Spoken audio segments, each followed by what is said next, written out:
Hello, my name is Marislan Skorvanskis and I'm really excited to present a course for financial indicators. So in this first part we will talk about how to read the financial data from profit loss statements and balance sheets, and at this moment we will not go deeper into calculations of various indicators. That we will do in the second part of this course. And now we will just go step by step and look what analytical insights we could get from the key financial reports that all of the companies are generating. And these are profit loss statements and balance sheets. So looking to the profit loss statement, we have several key lines. In our example, we have a little bit simplified form, but more or less all companies will have very similar reports. And let's go step by step, just maybe looking a little bit deeper what each line does represent and how it might be useful for financial analysis. So the first line in the profit loss statement is sales revenue, and in general sales revenue is showing what turnover is a company making. So in this part you will see all the invoices a company is stating for its clients, and in general it is a potential cash flow that a company is generating from its sales. So what insights we could make just looking to this line without making any other calculations like ratios, formulas, and so on. So first of all, my recommendation for financial analysis is to take at least three different financial periods and first of all look to the dynamics of each line. Because what happens, for example, if we take data just for one financial year? Okay, let's say we have data for one financial year and see that a company is making profit for $100,000. Is it good or bad? In general, it is not clear at all. And if we look to the timeline, and let's take, for example, two different cases. In one case, during the last year, in 2014, a company had a profit of $100,000, but 2 years ago it had profit of $500,000, and 3 years ago it had profit of $1 million. What shows this dynamics? It shows that actually the profitability of a company is dramatically going up, and our forecast for the next financial year could be that maybe the company could finish even with loss. So in this case, 100,000 profit is a bad situation. But let's take another example. We have during the last financial year the same profit, 100,000, but 2 years ago we had minus loss of 200,000. 3 years ago maybe we had a loss of $500,000. So the same profit of 100,000 is interpreted in a very different way, and in such a case we can say that if the same trend remains, maybe during the next year we will have profitability of 300,000 or more. So this is just a practical example why always talking about financial indicators and numbers we should look to a timeline and take at least 3 different financial years in a row. Of course, we can take quarters, we can take a little bit longer periods, but in majority of cases just to take aggregate numbers for the financial years and look how the company is dealing year from year gives us a little bit more insights that might be useful for financial analysis. So coming back to our example and talking about sales revenue, let's look to our example. We see that a company more or less is generating very similar revenues. So if a company is a larger one and let's say a company in a maturity stage, in such a case we can say that such a stable growth is quite a positive situation. and for investors, partners, everything is fine with that company. Let's say, okay, a large company that already has big market share, if it is growing 5 or 10% per year. So really this number is perfect for both managers and shareholders and investors as well. But for example, let's say we are talking about a startup. And during the first year, a startup has managed to generate sales revenue for $1.4 million. During the next year, we had only very slight increase, and in the third year, we have also very small increase, just in several percents. So, in a startup case, such situation is already not so very good one. Why? Because first of all, if we are talking about startups, investors and partners first of all expect that startups during the first financial years should show quite a fast growth, and for example, if for large stable company even 5-year annual growth is really okay. So for startup, expectation to grow in the first years could be 30, 50 or even 100 and even more percents. And for example, if we had a seed capital company that came to our company as investors, invested money, and during the first year we generated revenue for 1.4 million, and during the third year we have increase just to 1.58 million. So for seed investor, of course, such situation is unsatisfactory. And why? Because it shows that a company very fast has reached the ceiling for its development.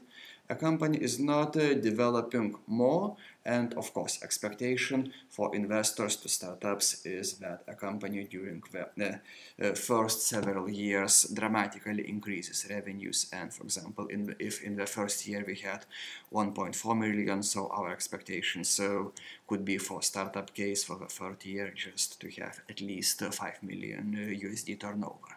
So just looking to such situation, if we say that we have a profit loss statement for a startup, we can say that actually too fast the startup has reached a maturity phase, and now we should look to the reasons why this company is not going up faster.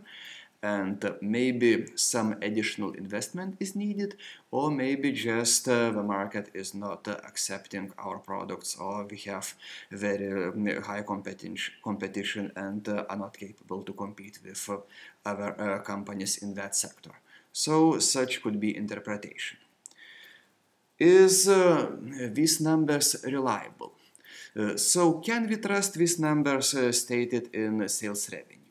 So we could say that sales revenue is more or less a reliable indicator, and for example, quite differently from net profit. Then we can make some adjustments in let's say operating costs, other expenses, and decrease or increase a little bit profitability without any financial or legal violations, just playing a little bit number game. So sales revenue in general is more or less reliable indicator, because all invoices that we are stating for our clients are coming to this line. But again, we should be a little bit careful and have in mind that all bookkeeping records are showing just formal data, and in practice we can have again very different situations. And we can have situation when, for example, a company formally is increasing its turnover, but actually is short of cash. Why might it happen so? So let's take an example. Okay, we have sold for 1.4 million USD, but let's say part of our clients did not fully pay their invoices. And for example, we have debt from our clients coming for $400,000. So what happens? Formally, we should have 1.4 million. but actually in practice we have only 1 million. So this situation we have to keep in mind and look if all the invoices are paid in time. So this is the situation when the clients are just being late to fulfill their financial obligations to us. But also we can have another case. For example, we are selling to a larger client, let's say to some retail network, and in most of the cases when we are stating the invoice, we have contract agreement, when we have delayed payments. For example, if we are working with large retail networks, so like standard point in agreement is that this network is paying the invoices 3 or 4 months, even in some cases, after we sending the products to them. So, what does this mean? This means that, again, formally we have revenue in our profit loss statement, but it does not mean that actually we have collected all this money physically and have them in our bank account.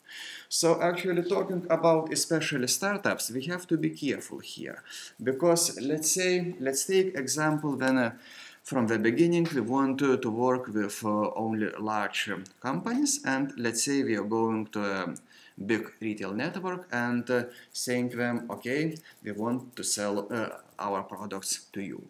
Okay, purchase manager at retail network says that, okay, your products are acceptable for us and we want to have them in our stock. So we are happy, it seems the contract is signed, and now what is remaining just to work and to collect profitability. But let's say what happens. Imagine that we as startup, small team, have attracted $100,000 investments, and we have this money in our bank account. And we get order from retail network for 100,050. So what's happening? Let's say we are buying first of all stocks from a supplier. We need to pay for the supplier in advance or just at the same moment as the goods are shipped to us, because our company is new, does not have any working history with that supplier, and of course the supplier is not giving any payment delays for us. So imagine, okay, we bought products for 100,000 that we had in our bank account. We sold to retail network for 150,000. It seems, okay, we have gross profit margin of 50%. That looks quite attractive, but we have a contract agreement when retail network says, okay, we will pay you that invoice after 3 months. Okay, we say we will wait with 3 months, and that is acceptable for us. But let's look to the timeline further. Imagine after 2 weeks, retail network comes back to us and says, okay, we have sold all your products, we want to place another order for 100,000. We say, okay, we are happy that you have sold our products, we are happy that you want to buy more, but we don't have money now, please pay the previous invoice. And then the manager of retail network tells, but look to the contract agreement. You have stated the invoice and only 2 weeks have passed, we still have 2.5 months to cover that invoice. And we need now the products now, and we want to place another order. But you say, okay, we don't have money to make order for our supplier. So what happens here? Here happens so that formally again, you are generating quite good sales revenue. You have additional new order for your products. So again, you see that customers like your product, but physically you cannot present these products to the retail network because you don't have cash anymore in your bank account and you cannot place a new order. So what happens in such a case? In the critical case, for example, the retail network might say, okay, you are violating contract agreement, you are not providing products in time as the agreement has defined, And now, because of that violation, we are closing a contract with you, and we are not placing this additional order. And even more, maybe in some cases, if you look to the agreement, you can see the points that if from your side there are some violations, you have to pay a fine to the retail network, and let's say retail network tells, okay, we are closing a contract with you, and you have to pay, let's say, $20,000 fine because we had losses because you are not presenting the products.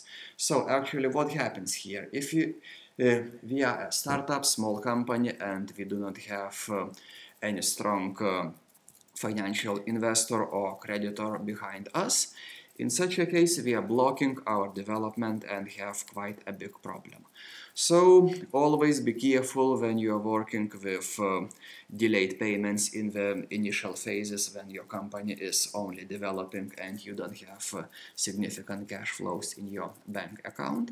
So be careful not to block your development and growth just because formally clients are buying products from you.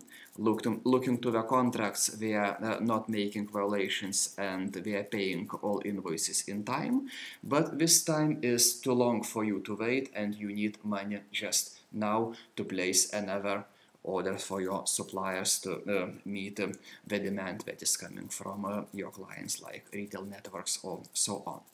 So this is a very useful practical insight and you have to keep that in mind. Just if you are working with delayed payments and larger orders, be sure that you have some money behind you. And another suggestion for startups also is just not to chase just for large contracts, large contractors, but also to safeguard some initial cash flows from smaller clients as well. Again, we can take another example. Just imagine you are some kind of service company, programmers, small team, 5 people, and you want to sell, let's say, your products to Google. What happens then? Can you go, for example, to Google General Manager? Of course not. Can you go to Department Manager? Most probably not as well. What you can reach, you can go maybe to talk with some bottom line manager who generally has no real decision-making power. And what might happen in such a situation? Imagine you want to sell products, your services to Google, and you have reached a bottom line manager who says that, okay, your services might seem relevant to our company, but I will need to present it to my boss, and I need some analysis, some samples from you.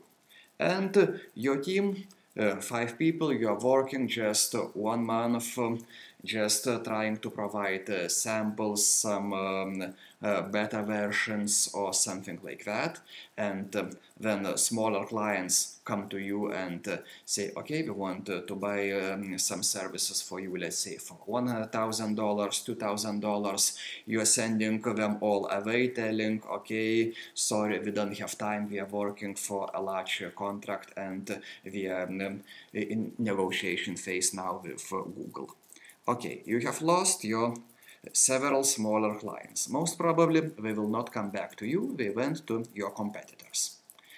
Okay, after 1 month you have some samples and you go to your contact person, bottom line manager, and tell him, okay, now we have prepared all the samples, examples you have requested. He says, okay, that's fine. Now I go to my boss and he is middle line manager and I will present to him all the situation. Your contact person goes to his superior and the superior says, okay, maybe the product these guys are making is quite interesting for us. Maybe we see some potential to work with them, but we need more in-depth analysis to go further, and I also will need, let's say, to present all that information to the department manager or department board. So please ask them to make additional analysis. So again, your contact person comes to you and tells, okay, make additional analysis, we need these and these points to be analyzed more in details.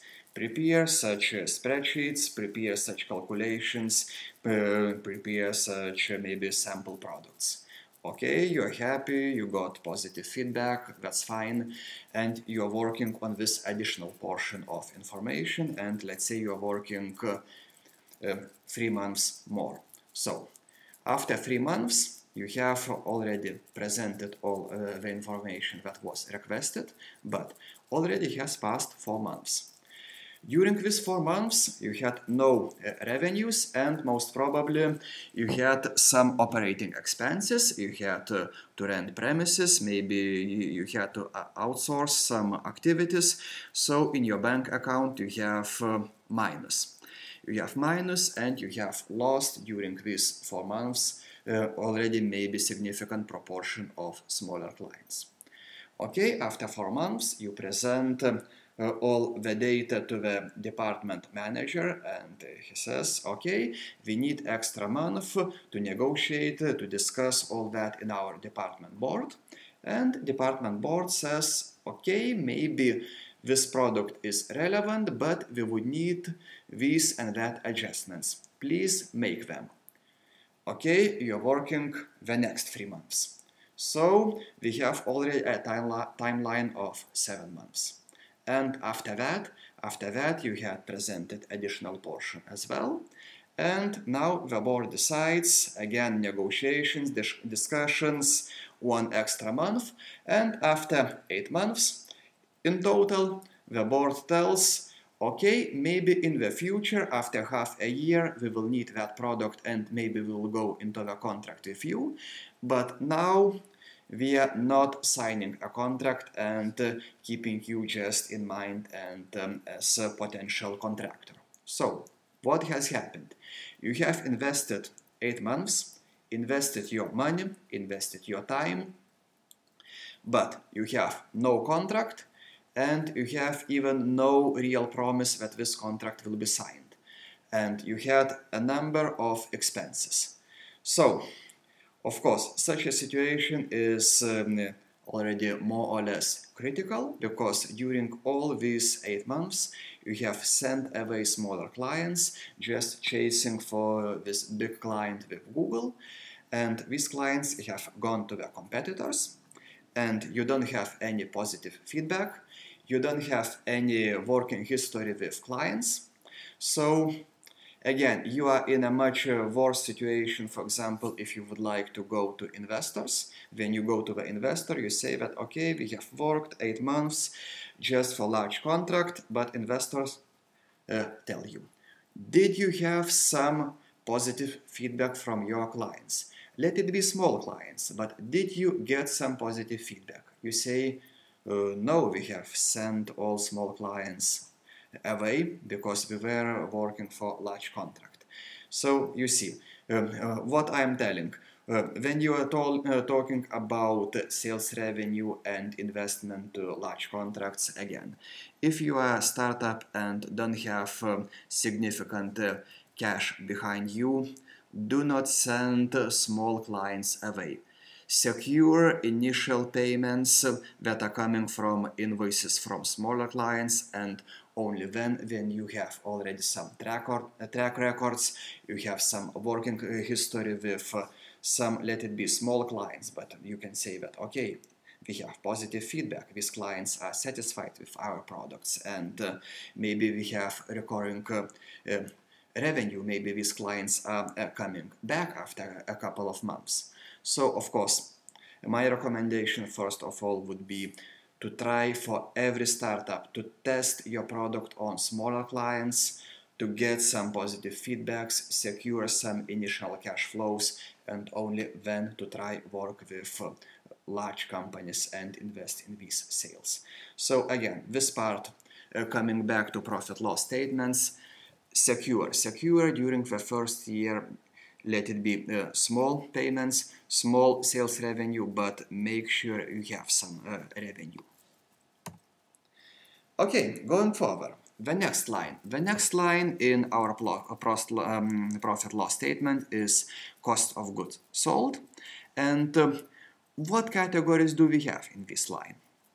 So first of all, in this line we have let's say products we have bought from our suppliers.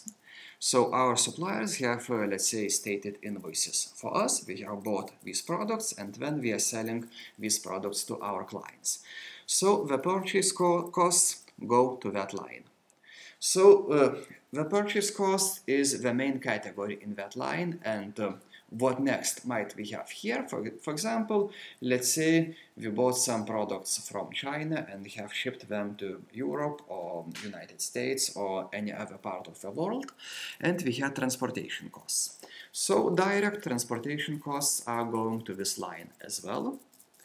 Maybe we had to pay some custom duties.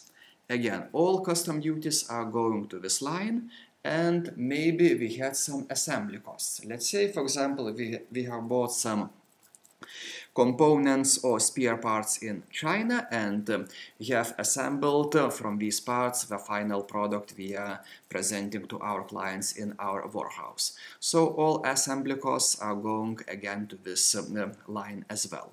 But more or less this is it. And cost of goods sold in general represent how much did it cost to have your inventory in your warehouse. And when we have sales revenue and we have cost of goods sold, we can calculate gross profit. So gross profit is sales revenue minus cost of goods sold, and we have already one what gross profit margin are we operating. But don't be confused, gross profit does not mean real profit at all. As we have talked, in this line we had only direct costs that occurred when we just were or manufacturing the product by ourselves or just buying this product from suppliers. But from this gross profit, we will have still to suffer a lot of operating expenses like sales, marketing, administrative costs, and all other categories. So this is really not the profit line from which we could pay, for example, dividends or maybe make some strategic investments into company development. So, as we have mentioned, besides cost of goods sold, we have another big category that is operating expenses. In our example, we have only two lines. One line is sales and marketing and general and administrative, but also we can expand these categories in as many rows as we need. For example, some companies might have and even 10 different categories here depending on business type and sector, and these operating expenses are again also a very important indicator. So, after we have cost of goods sold and we have operating expenses, we can already calculate one real indicator related to profitability. This is earnings before interest, taxes, depreciation, and amortization. So, gross profit minus operating expenses, we get EBITDA indicator. So, why before depreciation and amortization? So, first of all, depreciation and amortization in some cases is not a real cash flow, but just indicator that comes from bookkeeping records and accounting regulations. Just imagine the situation, okay, you have bought some expensive equipment. You have paid $1 million and you had to pay this money at the moment of purchase. But this does not mean that you can put all this 1 million in the same financial year to operating expenses or cost of goods sold or any other expense category. Why? because in most of the cases formal regulations require that long-term assets will have some periods for depreciation, and you can put to the expenses just some portions of this investment. Let's say, for example, minimum depreciation period for this infrastructure is 5 years. And if you have paid 1 million, so that means to the expenses you will be able to put only 200,000, and the next 200,000 you will be able to include during the next financial year, and so on during the 5-year period. So that means not in all cases depreciation and amortization is a real cash flow going out of the company during this financial period when it is represented. So this is one reason we are calculating earnings before interest, taxes, depreciation and amortization. And another situation could be that, for example, again, if we have really significant infrastructure investments, maybe we want just to see what profit company is just generating from daily activities. And for example, if we would include all depreciation and amortization expenses in that daily operations expenses, what will happen? It might seem that our company is operating with loss, but maybe during that year, in reality, a company was profitable.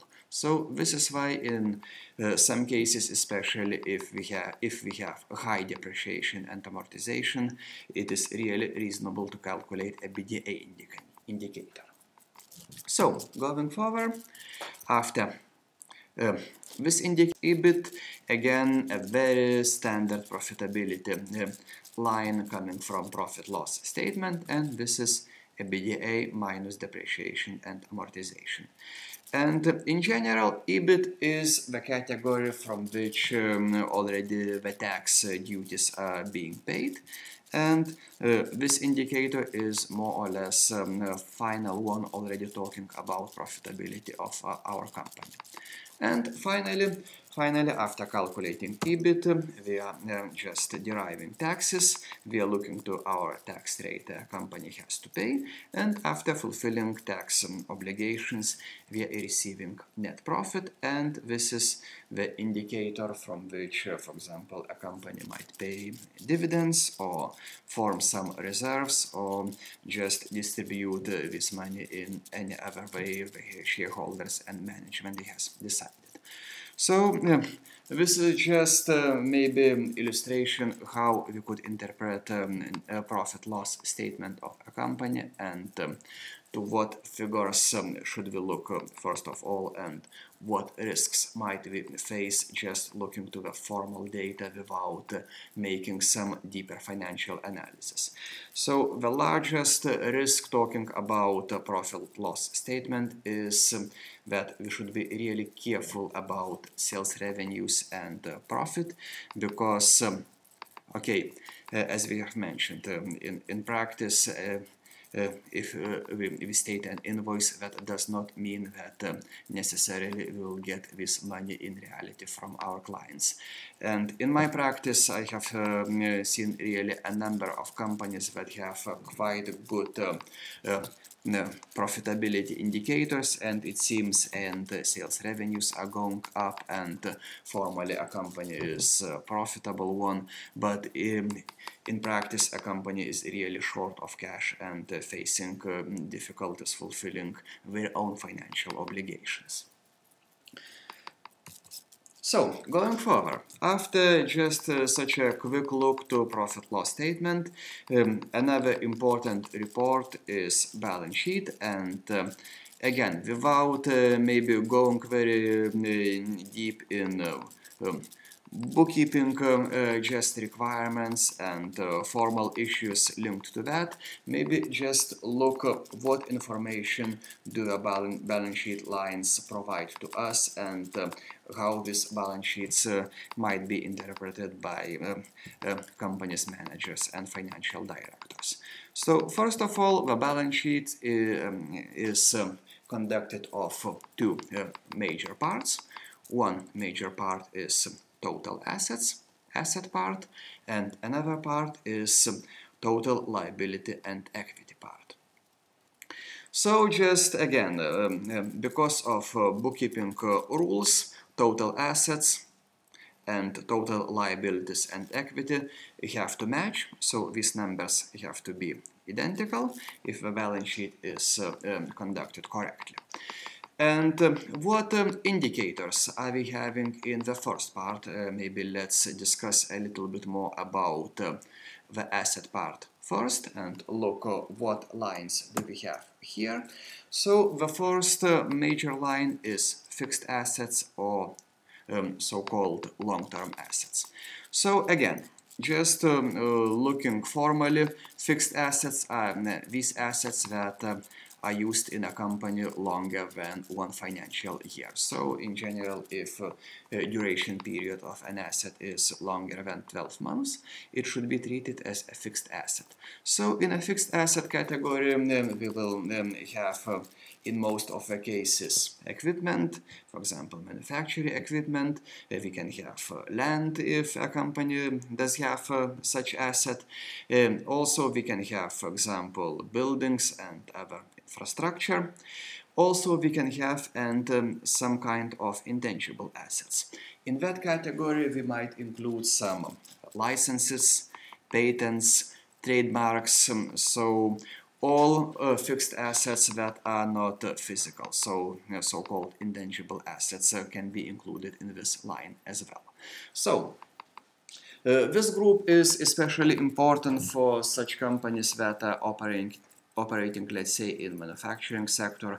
For example, if you want to run a factory or some manufacturing plant, of course we will need equipment and land and some other kind of assets.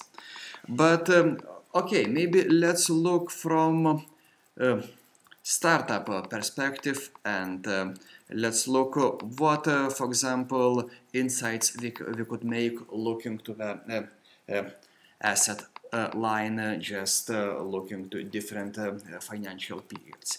Let's say in our example we have three different financial periods, and we see that fixed asset category is growing. We see that all the assets in our case are just distributed in the category of equipment. So of course, if value of equipment in balance sheet is going up, that means that a company is investing into the equipment. That's natural. But again, be careful. For example, in some cases we can see that let's say equipment value is going down, but this does not necessarily mean that a company is selling equipment in reality. Maybe just this equipment value is going down because of depreciation. So in such a case, of course, you should look what depreciation rates does a company have, and look if these declining numbers are related only with depreciation, or maybe also linked with some real physical sales of equipment. So where should we be careful talking about fixed assets category? So first of all, we should be careful about they might differ from real market value. And let's imagine the situation. In 2007, you have bought some building. You have bought some infrastructure for $1 million, and you want to sell it after 2 years in 2009, when majority of countries and economies have faced financial crisis, and especially financial crisis has significantly touched the real estate sector.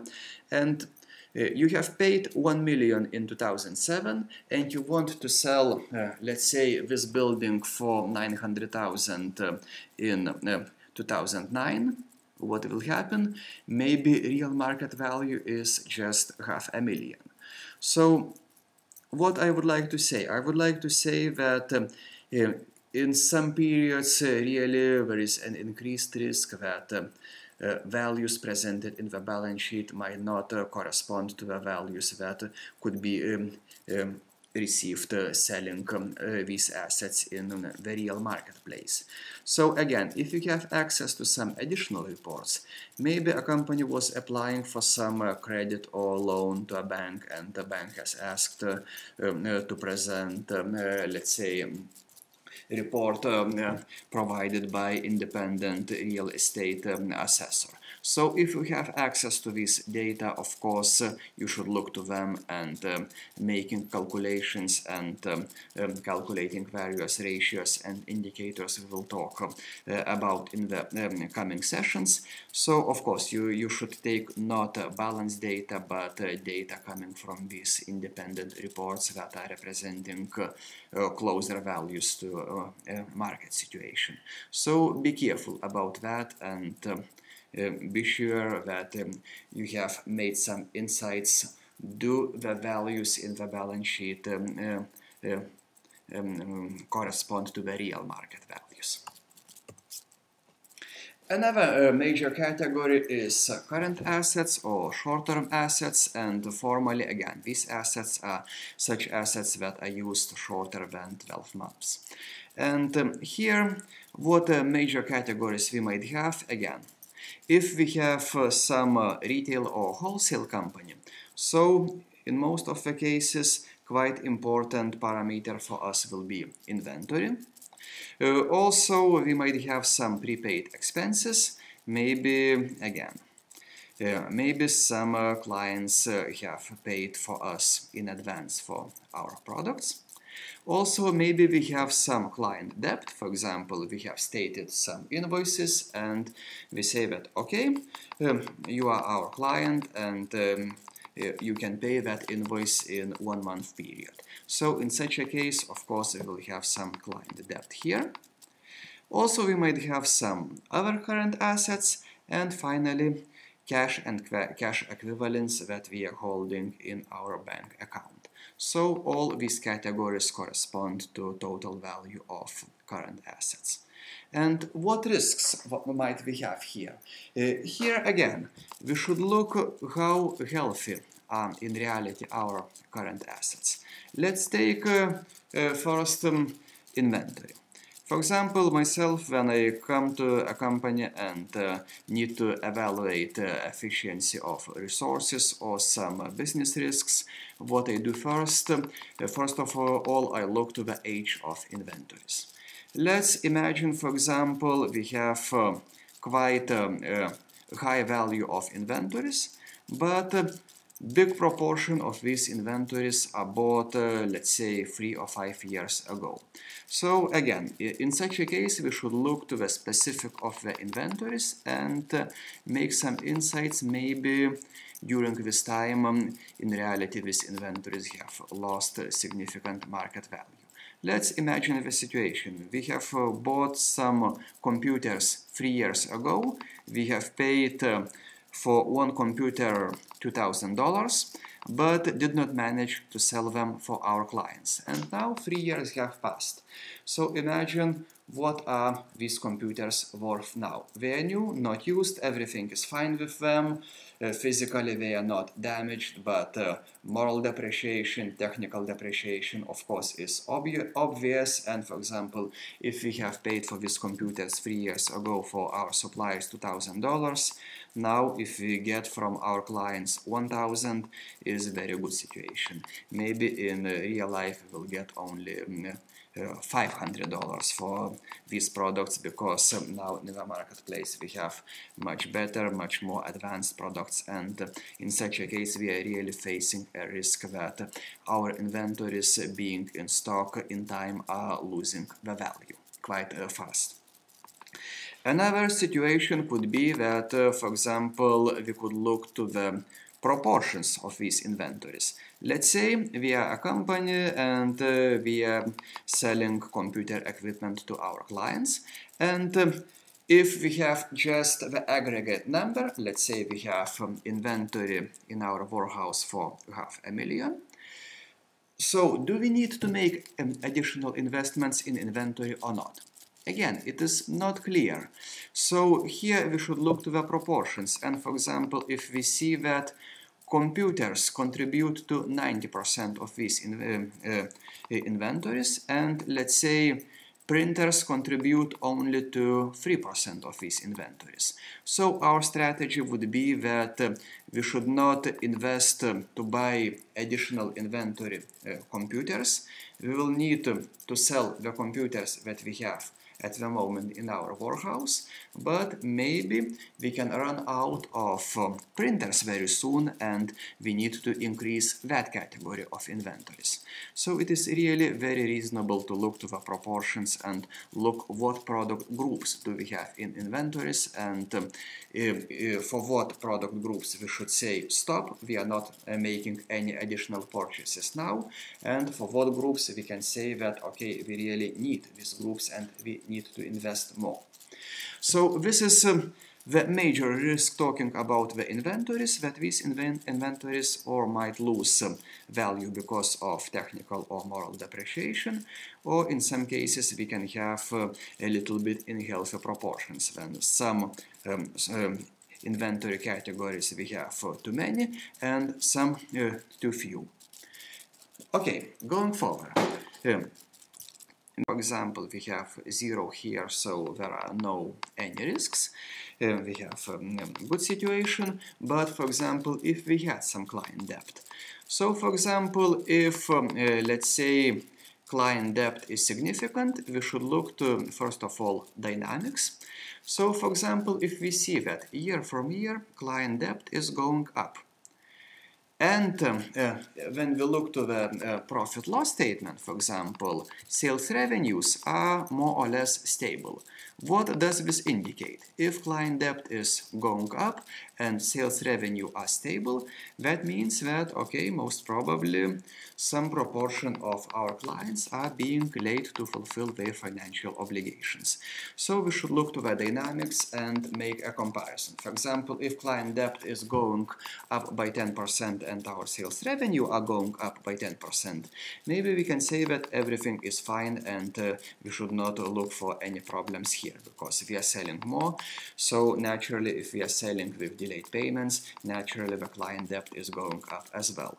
But for example, if sales are stable or even going down and client debt is going up, that already indicates maybe some significant problems. But also, very similarly like inventories, we should look if these debts of our clients are healthy enough. So again, first of all, what we can make a table and look to the age of these debts. And for example, in some cases we can see that maybe some debts are lasting already half a year or maybe 1 year or even longer periods. So we should ask a question: do we really have a chances to collect these debts? Or maybe we should already say that, okay, we did not manage to get this money back in time. Maybe our client is already bankrupt and we have no chances to recover that money. So again, to make a table and make a list of debts looking to their age is a very important indicator. And again, we could look to average age of the debts, and for example, if we see that our standard agreement with our clients is that we are working with 3-month delayed payments, and we see that average age of debts is 3 months, so in such a case everything is fine. But if standard agreements are with 3 months and average age of debts is 4 months, that already might indicate some problems and shows that some of our customers are being late. Okay, so now we can go to the next part of the balance sheet and look to the liabilities and equity part. And the first category we see here is equity. And equity in general consists of 3 major lines. First of them is paid-in capital or statutory capital, and in general it is nominal value of the shares issued. So, for example, if a company is not issuing additional share emissions, not attracting additional investors, in most of the cases this line might be stable, like in our case during several financial periods. The next line is reserves. A company maybe had some reserves for future investments. In our case, we have 0 here, and the third important part of equity is retained earnings. So in general, retained earnings is really important indicator, and it is already directly linked to profitability of a company. So I would like to explain a little bit deeper this line, and if we could look to profit loss statement and liability and equity part of the balance sheet, where from do the retained earnings come? In general, it is accumulated profit or loss that company has accumulated during the previous financial periods. So, for example, let's say during the last year we had retained earnings of 285,000, and in the next period a company had profit of 62,000. But shareholders decided not to pay dividends and to leave all this money inside the company. So this net profit goes to the retained earnings side, and we see 85,000 plus 62,000, and we have $384,000. The next year again we had profitability. We had profit, we decided not to pay any dividends and leave all the money again inside the company. So this indicator goes here, and it is that part plus that part. And we get that we have indicator 433,000. So in general, it shows the accumulated profitability, and as we see in our example, this indicator is going up, but also it can go and down. For example, if we had here not profit but loss with a sign of minus, so here we would have this. In general, again, if, for example, we have only only profit loss statement of a company, we do not see this line from it. And for example, we see that, okay, this year a company had profit, but we do not see actually in what situation a company is. Maybe a company had losses 5 years ago, and here maybe we have minus $500,000 retained earnings, and that means that this profit from this financial year, if we had, let's say, minus 500,000 here, would just decrease this retained earnings with a sign of minus just to minus 420, and that means despite a company had profit during this financial year, in general it is out of cash and most probably has a number of debts coming from the previous financial years. So again, looking to the profitability, it is very important to compare it and to look what retained earnings line does suggest us. So going forward, maybe we can look to the liabilities part, and liabilities part consists of two categories like long-term and short-term or current liabilities. And long-term liabilities are these liabilities that should be covered in longer periods than one financial year. So actually these liabilities are like long-term credits in majority of the cases, let's say used for various strategic investments or strategic projects of the companies. And on the opposite side, when we talk about current liabilities, these liabilities must be fulfilled during one financial year. So it means they are short-term, and actually here we will see that we will have such categories like for short-term financial liabilities as well, but most probably we will have some accounts payable, and suppliers allow us to pay to cover these invoices with delayed payments. So for example, if delays are 1 month, 3 months, so in such a case we will have accounts payable category in that category. So also we can have some deferred income, maybe we'll have some short-term tax liabilities.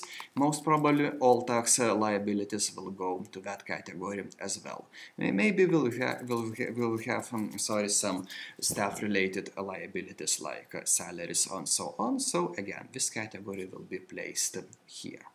So actually such could be a very short observation where should we look to and what risks should we have in mind when talking about formal data in the balance sheet and profit loss statement. As we have mentioned, the major risk in the balance sheet is that okay, formally we can have quite high values, but there are no guarantees that, for example, if we need to sell these assets in the marketplace, we will get this money at the same amount that is represented in the balance sheet. And the major risk talking about profit loss statement, so it is that sales revenue and profitability that formally we do have. Again, that does not mean that we have physically really received this money from our clients. And just finalizing, we could look from do come the aggregate lines. So when we talk about total assets, so it is a sum of fixed assets and current assets. And when we talk about total liabilities and equity, it is a sum of equity and total liabilities consisting of long-term and short-term liabilities, and we receive that amount. And as we have mentioned, if the balance sheet is conducted correctly, so these numbers have to match. So, thank you very much for attending this first part of our course, and I'm really look forward to see you in our next session, when we will talk about already financial ratios and indicators that might be calculating using the data coming from profit loss statement and the balance sheet. And we will look again what maps of these indicators startup manager or financial director can make, and how these indicators might be useful taking strategic decisions. So thank you very much, and see you in the next session.